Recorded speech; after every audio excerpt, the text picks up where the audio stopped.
ಒಬ್ಬ ಟ್ರೋಲ್ ಪೇಜವನ್ನ ನಾನು ನಂಬರ್ ತೊಗೊಂಡೆ ಅವನು. ಓಕೆ. ವಿಡಿಯೋ ಕಾಲ್ ಮಾಡಿದ್ವಿ. ನಮ್ಮ ಸಿಂಡಿಕೇಟಲ್ಲಿ ದಾದಾ ಕರ್ಸ್ಕೊಂಡು ವಿಡಿಯೋ ಕಾಲ್ ಮಾಡ್ತೀವಿ ನಾವು. ಓಕೆ. ಯಾಕಂದರೆ ಅವನ ಮುಖಭಾವ ಅವನಿಗೆ ಗೊತ್ತಾಗಬೇಕು, ಏನೋ ಮಾತಾಡಿ ಆಗೋದಿಲ್ಲ ಅಂತ. ಆ ಹುಡುಗ ಎಂಥದೋ ಒಂದು ಕನ್ನಡಿಗ ಅಂತಿದೆ ಬಿಡಿ, ಅವನ ಮನೆ ಒಂದು ರೌಂಡ್ ತೋರಿಸ್ತಾ. ಕನಿಷ್ಠ ಪಕ್ಷ 70 ಫೋಟೋ ಇದೆ ಕಿಚ್ಚದು. ಓಕೆ. 70 ಫೋಟೋ ಇಟ್ಕೊಂಡಿದ್ದ ಅವನು ಗ್ರೇಟೆಸ್ಟ್ ಫ್ಯಾನು, ದಾದಾ ಫ್ಯಾನು. ನಮ್ಮ ದಾದಂಗೆ ಫ್ಯಾನು. ನಾನು ಕೇಳಿದೆ ಯಾಕೆ ಅವ್ರಿಗೆ ಬೈತೀಯ ಅಂದೆ. ಅಣ್ಣ, ನಾನು ಇನ್ಸ್ಟಾಗ್ರಾಮ್ ಪೇಜು, ಫೇಸ್ಬುಕ್ಕಲ್ಲಿ, ಯೂಟ್ಯೂಬ್ ಶಾರ್ಟ್ಸಲ್ಲಿ ಸ್ಟಾರ್ಟ್ ಮಾಡಿದ್ದೀನಿ, ಟ್ರೋಲ್ ಪೇಜ್ ಸ್ಟಾರ್ಟ್ ಮಾಡಿದ್ದೀನಿ, ಸಣ್ಣ ಮಾತಾಡ್ತಾ ಇದ್ದೀನಿ. ಅವರಿಗೆ ಅವಮಾನ ಆಗೋ ಥರ ನಾನು ಯಾವತ್ತೂ ಮಾತಾಡಲ್ಲ. ಸ್ವಲ್ಪ ಬಿಗ್ ಬಾಸಲ್ಲಿ ಕಿಚ್ಚವ್ರು ಅವ್ರಿಗೆ ಬೈಬೇಕಿತ್ತು, ಇವ್ರಿಗೆ ಯಾಕೆ ಬೈದಿಲ್ಲ, ಹೆದರ್ಕೊಂಬಿಟ್ರ, ಈ ಥರದ್ದೆಲ್ಲ ಕೇಳ್ತೀವಿ. ಅಣ್ಣ ಅಂದ, ದುಡ್ಡು ಬರುತ್ತಣ್ಣ. ಈ ಸೀಸನಲ್ಲೂ ನಾನು ಬೆಳೆದೇ ಹೋದರೆ, ಈ ಸೀಸನಲ್ಲಿ ನಾನು ಇಷ್ಟು ಮಾತಾಡ್ಕೊಳ್ಳದೆ ಹೋದರೆ ನನಗೆ ಬೇರೆ ಬಿಗ್ ಬಾಸ್ ಬಿಟ್ಟರೆ ನನಗೆ ಕಂಟೆಂಟು ಕೊಡೋಕ್ಕೆ ಕಷ್ಟ ಆಗುತ್ತಣ್ಣ. ನನಗೆ ಒಂಚೂರು ದುಡ್ಡು ಬರೋದೇ ಈಗ ಒಂದು 3 ತಿಂಗಳಣ್ಣ, ಅವರಿಂದ ದುಡ್ಡು ಬರ್ತಾ ಇದೆಯಣ್ಣ ಅಂದ. ಓಕೆ. ನಾನು ಐ ವಾಸ್ ಜಸ್ಟ್ ಸುಮ್ಮನೆ, ಇನ್ನೂ ನಾನು ಇದನ್ನು ಹೇಳಿಲ್ಲ, ನನಗೆ ಈ ಮ್ಯಾಟ್ರ್ ಹೇಳಿಲ್ಲ, ನಾನು ಸುಮ್ಮನೆ ಆಗ್ಬಿಟ್ಟೆ ಬ್ರದರ್. ನಾನು ಅವನಿಗೆ ಒಂದು ಮಾತು ಹೇಳಿಲ್ಲ. ಇಷ್ಟು ಹೇಳಿದ ಮೇಲೆ ಇನ್ನು ಏನು ಅದ್ರ ನೆಕ್ಸ್ಟ್ ಮಾತಾಡೋಕ್ಕೆ ಇದು ಘಟನೆ ನಡೆದಿದ್ದು. ನಾನು ನಿಮಗೆ ಇಂಟರ್ವ್ಯೂ ಆದಮೇಲೆ ತೋರಿಸ್ತೀನಿ ವಿಡಿಯೋ ಕಾಲ್ ಯಾರಿಗೆ ಮಾಡಿದ್ದೆ ಏನು ಅಂತ. ಆತ ಇದೆ ಅಣ್ಣ, ನಾನು ಅವ್ರ ಅಭಿಮಾನಿ, ನೋಡೋಣ ಇಲ್ಲಿ ನೀನು ಬಂದು ಒಂದೇಟು ಹೊಡಿತೀಯ ಅಂತೂ ನನಗೆ ಗೊತ್ತು, ನಿನಗೆ ಕೋಪ ಬಂದಿದೆ ಅಂತ. ಹೊಡೆದ್ಬಿಡು, ಹೊಡೆಸ್ಕೊಳಕ್ಕೂ ರೆಡಿ. ನಾನು ಹೇಳಿದೆ, ಅಯ್ಯೋ ನಿಮ್ಮ ಸ್ವಾತಂತ್ರ್ಯ ಕಿತ್ಕೊಳಕ್ಕೆ ನಾನು ಯಾರಪ್ಪ? ನೀವು ನಿಮ್ಮಷ್ಟು, ನನ್ನ ಪ್ರಕಾರ ಟ್ರೋಲ್ ಪೇಜ್ ಅಷ್ಟು ಕಂಟೆಂಟ್ ಕ್ರಿಯೇಟರ್ಸು ನಮ್ಮ ಚಿತ್ರರಂಗದ ಬೇರೆ ಬೇರೆ ಬರವಣಿಗೆ ಮಾಡೋರು, ಬೇರೆ ರಾಜಕೀಯದ ಸಾಂಸ್ಕೃತಿಕವಿರೋರು ರೈಟರ್ಸ್ಗಳಾಗಬೇಕು ಫಸ್ಟು.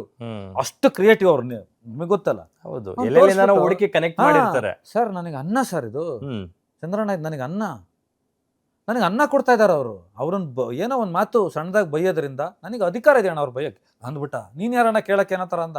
ನಾನೊಂದು ಮಾತು ಅವ್ರಿಗೆ ಬೈತೀನಿ, ನಂಗೆ ಯಾಕಂದರೆ ಈ ಸಲ ಅವರು ಓದ್ಸಲ ಥರ ಗಟ್ಟಿಯಾಗಿರ್ಬೇಕಾಗಿತ್ತು. ನಂಗೆ ಯಾಕೆ ಅಶ್ವಿನಿ ಗೌಡಂಗೆ ಬೈತಾ ಇಲ್ಲ ಅಂತೆಲ್ಲ ಶುರು ಮಾಡ್ದ ಅವನು. ಅದಕ್ಕೆ ಬರ್ತೀನಿ. ಹಾಗಾದ್ರೆ ಮಾಡಿದವರೆಲ್ಲನೂ ಇದೇ ಥರ ದಾದಾ ಮನೆಗಳೇ ಇರ್ತಾರ? ಆಲ್ಮೋಸ್ಟ್ ಇರ್ತಾರೆ, ಯಾಕಂದ್ರೆ ನಾವೆಲ್ಲರೂ ಭೇಟಿ ಆಗ್ತೀವಲ್ಲ. ನನಗೆ ಅವ್ರ ಬಾಕ್ಸಲ್ಲಿ ನಿಂತ್ಕೊಂಡು ಹೇಳಿದಾರೆ. ನನಗೇನು ಅನ್ಸುತ್ತೆ ಅಂದರೆ, ಬಿಗ್ ಬಾಸ್ನ ಅವರೊಂದು ಇಂಟರ್ಪ್ರಿಟೇಷನ್ ಮಾಡಬೇಕು, ರಾಜಕಾರಣ ಇಂಟರ್ಪ್ರಿಟೇಷನ್ ಮಾಡೋದು ಕಷ್ಟ ಆಗುತ್ತೆ.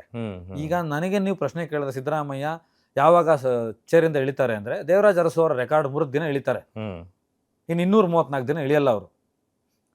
ಇದು ನನಗೆ ಗೊತ್ತಿರ್ತದೆ, ನಮಗೆಲ್ಲ ಆಳಾಗ್ಲ ಗೊತ್ತಿರೋದ್ರಿಂದ ಎಲ್ಲರಿಗೂ ಅದು ಮಾಡೋಕ್ಕಾಗಲ್ಲ. ಕ್ರೈಮ್ ಬೀಟ್ ಮಾಡೋಕ್ಕಾಗಲ್ಲ, ಹ್ಯುಮ್ಯಾನಿಟಿ ಮಾಡೋಕ್ಕಾಗಲ್ಲ, ಮತ್ತು ಇನ್ನು ರೀಲ್ಸ್ ಮಾಡ್ಕೊಂಡಿರ್ಬೇಕು. ಬಿಗ್ ಬಾಸ್ ಅನ್ನೋದು ಒಂದು ಫೆಸ್ಟಿವಲ್ಲು.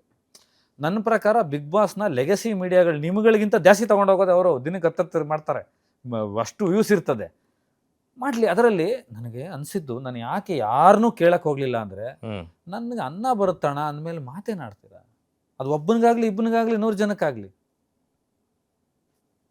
ಈಗ ಇವ್ರು ಯಾವುದೋ ಒಂದು ಫಂಕ್ಷನ್ಗೆ ಹೋಗ್ತಾರೆ, ಪೆಬಲ್ಸು ಏನೋ ಒಂದು ಉದ್ಘಾಟನೆ, ಅವ್ರ ಸ್ನೇಹಿತರು ಕರೆದಾಗ ಹೋಗ್ತಾರೆ. ಅಷ್ಟೊಂದು ಜನ ಯಾಕೆ ಬರ್ತಾರೆ ಮೊಬೈಲ್ ಇಟ್ಕೊಂಡು? ಇವತ್ತು ಮೊಬೈಲೇ ನನ್ನ ಪ್ರಕಾರ ಕ್ಯಾಮ್ರಾ ಎಲ್ಲ ಏನು ಬೇಕಾಗಿಲ್ಲ. ಅವನು ಪತ್ರಕರ್ತಾನೆ ಇವತ್ತು, ಅವನು ಮೀಡಿಯಂ, ಮಾಧ್ಯಮ. ಅದು digital media, it's a part of media, ಮಾಧ್ಯಮ. ನಾನು ಮಾಧ್ಯಮ, ನೀನು ಮಾಧ್ಯಮ, ಇಲ್ಲಿ ಕೂತಿರೋರೆಲ್ಲ ಮಾಧ್ಯಮ. ಫೇಸ್ಬುಕ್ಕಲ್ಲಿರೋ ಎಲ್ಲರ ಕೈಗೂ ಇವತ್ತು ತಲುಪಿರೋವಾಗ, ಹಾಗಿದ್ರೆ ಅಷ್ಟು ಜನ ಯಾಕೆ ಬರ್ತಾರೆ? 300 ಜನ ಬರ್ತಾರಪ್ಪ, 400 ಜನ ಬರ್ತಾರೆ. ಇದು ಒಂದು ಅವರ ಪ್ರೀತಿನ ನಾವು ಇಷ್ಟರಲ್ಲಿ ಪರೀಕ್ಷೆ ಮಾಡಬಾರ್ದು. ನಮ್ಮನ್ನ ದಾದನ್ನ ಅಷ್ಟು ಎದೆ ಮೇಲೆ ತೊಗೊಂಡು ತಿರುಗಿದಾರಲ್ವಾ, ಇದನ್ನು ನಾನು ಇಂಥದ್ದೆಲ್ಲ ಮ್ಯಾಟ್ರ್ ಅವ್ರ ಥರ ಚರ್ಚೆನೇ ಮಾಡಲ್ಲ. ಗೊತ್ತಾ ನಿಮಗೆ? ನಾನು ಡಿಸೈಡ್ ಮಾಡ್ತೀನಿ ಇಂಥದ್ದೆಲ್ಲ ಅವ್ರ ಕಿವಿಗೆ ಹಾಕ್ಬಾರ್ದು ಅಂತ. ನಿಮಗೆ ಇನ್ನೊಂದು ವಿಷಯ ಹೇಳಬೇಕು, ಆಮೇಲೆ ಹೇಳ್ತೀನಿ. ಓಕೆ. ಅವ್ರನ್ನಷ್ಟು ಎದೆ ಮೇಲೆ ಮೆರೆಸಿ, ಈಗ ಹಂಸಲೇಖ ಅವರಾದ್ರೆ ದೊಡ್ಡ ಮ್ಯೂಸಿಕ್ ಡೈರೆಕ್ಟ್ರು, ರಾಜಣ್ಣ ಅಂದರೆ ದೊಡ್ಡವರು, ವಿಷ್ಣುವರ್ಧನ್ ಸರ್ ಅಂದರೆ ದೊಡ್ಡವರು, ಅವ್ರನ್ನೆಲ್ಲ ಬೇರೆದವ್ರಿಗೆ ಈ ಪಿಕ್ಚರ್ ಮಾಡಬಾರ್ದಾಗಿತ್ತು ಬಳ್ಳಾರಿನಾಗ ಅಂತ ಅನ್ನೋಕೆ ಅವನಿಗೆ ಅಧಿಕಾರ ಇಲ್ವಾ? ಟಿಕೆಟ್ ಕೊಟ್ಟಿದ್ದಾನೆ, ದುಡ್ಡು ಕೊಟ್ಟಿದ್ದಾನೆ, ಅವನು ಸಾಹುಕಾರ, ಅವ್ನ ಮಾಲೀಕ. ನಮ್ಮದು ಲಂಕೇಶ್ ನಮಗೆ ಕಲಿಸ್ಕೊಟ್ಟಿದ್ದು ಪಾಠ ಮೇಷ್ಟ್ರು, is the boss, you are the servant, ಇವರ ರೈಟರ್ ಸರ್ವೆಂಟ್ ಅಂತ. ತಪ್ಪೇನಿದೆ ಅದರಲ್ಲಿ? ಸರಿ, ಓಕೆ. ಅಭಿಮಾನಿಸೋರಿಗೆ ಪ್ರಶ್ನೆ ಮಾಡುವ ಹಕ್ಕಿದೆ ಅಂತ ಹೇಳ್ತೀರಾ, ವೆಲ್ ಅಂಡ್ ಫೈನ್. ಹಾಗಾದ್ರೆ ನಿಜವಾಗ್ಲೂ ಸುದೀಪ್ ಸರ್ ಅವರು ಅಶ್ವಿನಿ ಗೌಡ ಅವ್ರಿಗೆ ಎದುರಿದಾರ ಅಂತ? ನಾನು ನಗಾಡ್ಕೊಂಡು ಹೇಳ್ಬೇಕಷ್ಟೇ ಆನ್ಸರು. ನಿಮಗೆ ಸೀಸನ್ 10-11 ಉದಾಹರಣೆ ಹೇಳ್ತೀನಿ.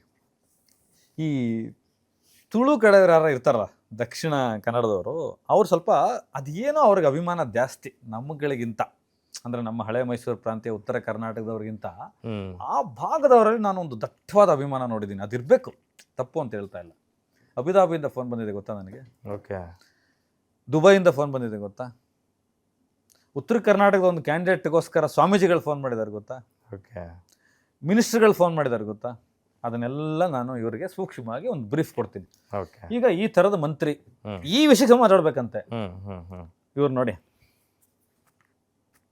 ಇಷ್ಟೇ ರಿಯಾಕ್ಷನ್ನು. ಮಾತಾಡ್ತೀನಿ ಮಾತಾಡಲ್ಲ ಅಲ್ಲ.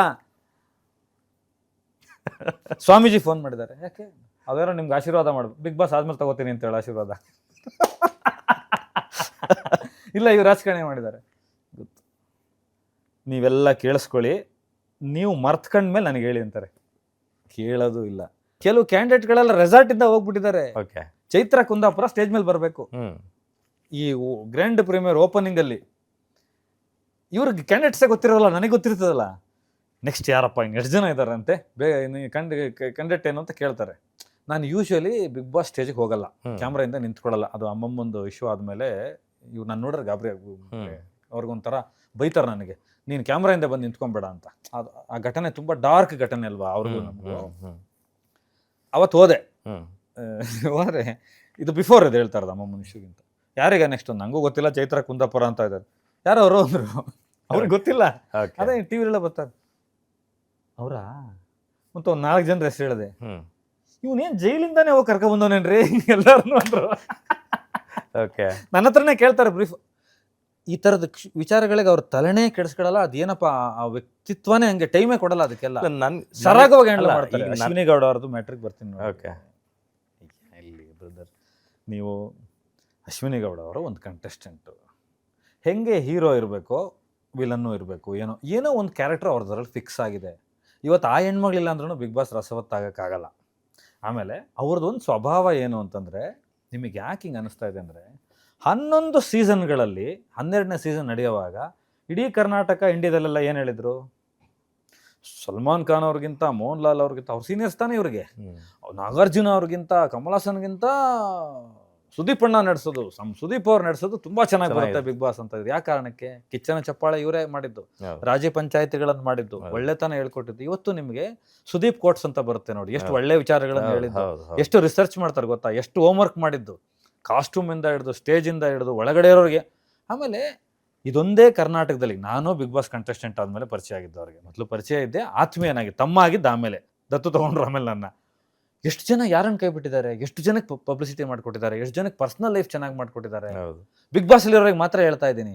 ಇಂಥ ವ್ಯಕ್ತಿ ಅಶ್ವಿನಿ ಗೌಡ ಅವರಿಗೆ ಹೆದರ್ಕೊಂಡ್ರ ಅನ್ನೋದೇ ಹಾಸ್ಯಾಸ್ಪದ. ಆ ಪ್ರಶ್ನೆನೇ ಹಾಸ್ಯಾಸ್ಪದ. ಒಂದು ಏನಾಗಿದೆ ಅಲ್ಲಿ ಅಂತ ಹೇಳ್ತೀನಿ ಕೇಳಿ. ಇವರು 12ನೇ ವರ್ಷದ್ದು ಬಿಗ್ ಬಾಸ್ ಮಾಡ್ತಾ ಇದ್ದಾರೆ. ದಾದಾ ಹಿಮ್ಸೆಲ್ಫ್ ಒಂದು ಸ್ಯಾಚುರೇಷನ್ ಪಾಯಿಂಟಲ್ಲಿದ್ದಾರೆ. ಒಂದು ಕಂಟೈನ್ಮೆಂಟಿಗೆ ಬಂದ್ಬಿಟ್ಟಿದ್ದಾರೆ. ಅವ್ರಿಗೆ ಆ ಬಿಗ್ ಬಾಸ್ ಅದನ್ನ ಮಾಡಿ ಮಾಡಿ ಮಾಡಿ ಮಾಡಿ ಅವರೊಂದು ಒಂದು ಸ್ಟೇಜ್ ತಲುಪಿಬಿಟ್ಟಿದ್ದಾರೆ. ಆದರೆ ಆಡಿಯನ್ಸ್ ಆ ಸ್ಟೇಜ್ ತಲುಪಿಲ್ಲ.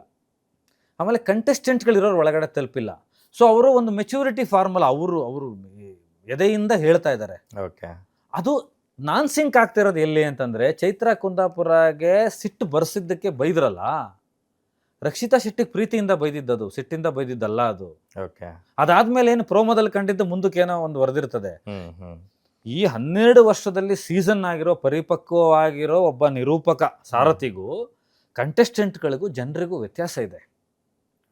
ಇದು ಗೊತ್ತಿಲ್ಲ ಯಾರಿಗೂ, ಇದು ಆಚೆ ಗೊತ್ತಾಗಲ್ಲ ಏನು ನಡೆಯುತ್ತೆ ಅಂತ. ಸೊ ಹಾಗೆ ಮಾತಾಡ್ತಾರೆ. ಇನ್ನೊಂದು ಅಶ್ವಿನಿ ಗೌಡ ಮ್ಯಾಟ್ರಲ್ಲಿ ಏನಾಗ್ತಿದೆ ಅಂದರೆ, ಅವರು ವಾದನೆ ಮಾಡಲ್ಲ, ಸರೆಂಡರ್ ಆಗ್ಬಿಡ್ತಾರೆ ಇಮಿಡಿಯೇಟ್ ಆಗಿ.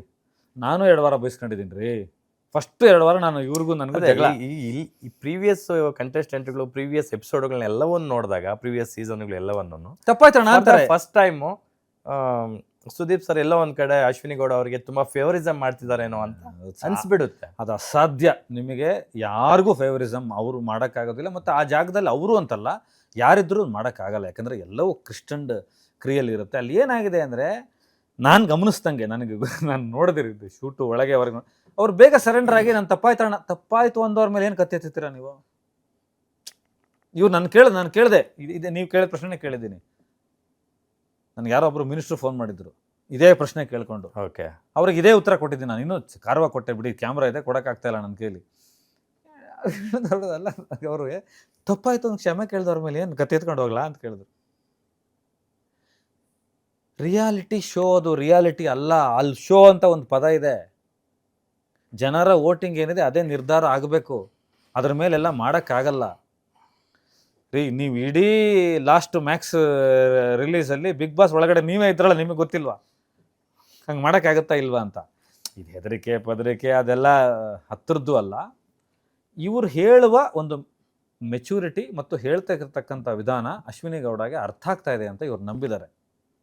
ಅವರು ಒಂದಷ್ಟು ತಿದ್ಕೊಂಡಿದ್ದಾರೆ. ಗ್ಯಾರಂಟಿ ನ್ಯೂಸ್, ಸುದ್ದಿ ಖಚಿತ, ನ್ಯಾಯ ನಿಶ್ಚಿತ.